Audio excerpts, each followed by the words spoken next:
Bonjour à tous, la journée de mémoire et de prière pour les personnes victimes d'agressions sexuelles au sein de l'Église, le lancement des 24 heures pour le Seigneur et le montage à blanc du tabouret de la flèche de Notre-Dame, c'est dans SIC ce vendredi. Nous t'adorons, ô Christ, et nous te louons. Chemin de croix, célébration, temps de prière, partout en France, ce 17 mars, était organisée une journée de mémoire et de prière pour les victimes de violences, d'agressions sexuelles, d'abus de pouvoir et de conscience au sein de l'Église. Une journée demandée par le pape François et qui a lieu désormais chaque année en France le 3e vendredi de Carême. Plusieurs célébrations auront également lieu ce week-end. Les différentes propositions dans les paroisses et les diocèses sont à retrouver sur le site de la Conférence des évêques de France, église.catholique.fr.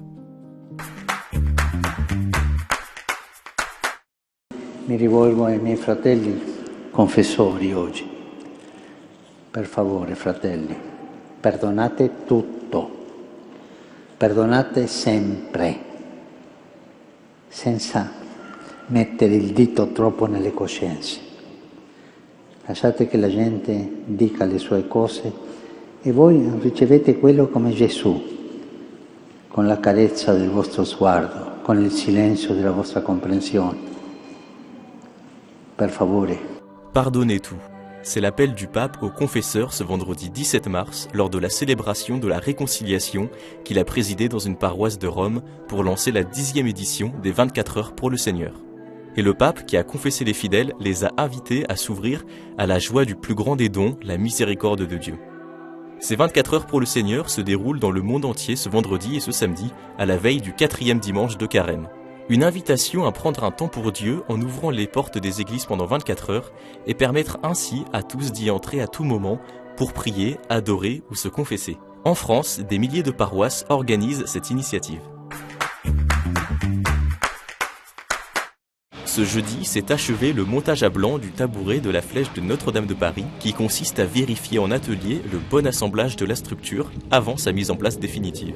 En chêne massif d'une dimension de 15 mètres sur 13 mètres pour 6 mètres de hauteur, ce tabouret réalisé à Briey, en Lorraine, constituera le socle de la flèche pour en assurer la stabilité. Il sera acheminé vers Paris dans les prochains jours et son installation dans la cathédrale devrait être finalisée le 15 avril, 4 ans jour pour jour après la date de l'incendie. Cette étape clé marque le début de la reconstruction de la flèche. Monseigneur Dominique Rey, évêque du diocèse de Fréjus-Toulon, a suspendu le père Antoine Coelho pour des raisons doctrinales et morales. Cela fait suite à une enquête canonique concernant le prêtre qui avait été menée après plusieurs témoignages reçus par l'évêque début mars.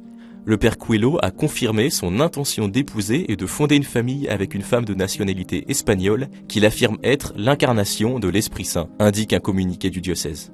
Monseigneur Dominique Rey a interdit aux prêtres d'exercer le sacerdoce. L'évêque a reçu les membres de la communauté Maison de l'Esprit Saint, dont le père Coelho était le modérateur, pour les entendre, leur proposer un accompagnement et leur signifier la dissolution immédiate de leur association.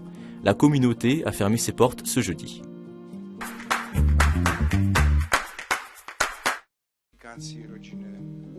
Une équipe de spécialistes indépendants va enquêter sur les abus sexuels sur mineurs dans l'église en Pologne, ont annoncé les évêques polonais mardi 14 mars à l'issue de leur assemblée plénière.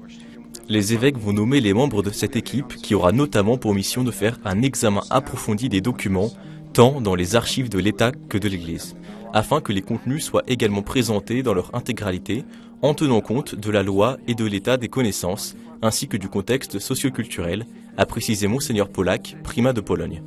Cette annonce intervient quelques jours après la diffusion d'un documentaire sur la chaîne polonaise TVN qui accuse le cardinal Wojtyła d'avoir dissimulé des cas d'abus sexuels quand il était archevêque de Cracovie. Jeudi 9 mars, le président de la conférence épiscopale polonaise avait réagi en indiquant que cette accusation était biaisée, souvent anhistorique, sans connaissance du contexte, et se basait sur des documents créés par les services de sécurité communistes. Ce mardi, les évêques ont réaffirmé que le processus de canonisation de Jean-Paul II avait été mené avec intégrité, y compris une analyse historique approfondie et scientifique qui ne laisse aucun doute sur la sainteté de Jean-Paul II.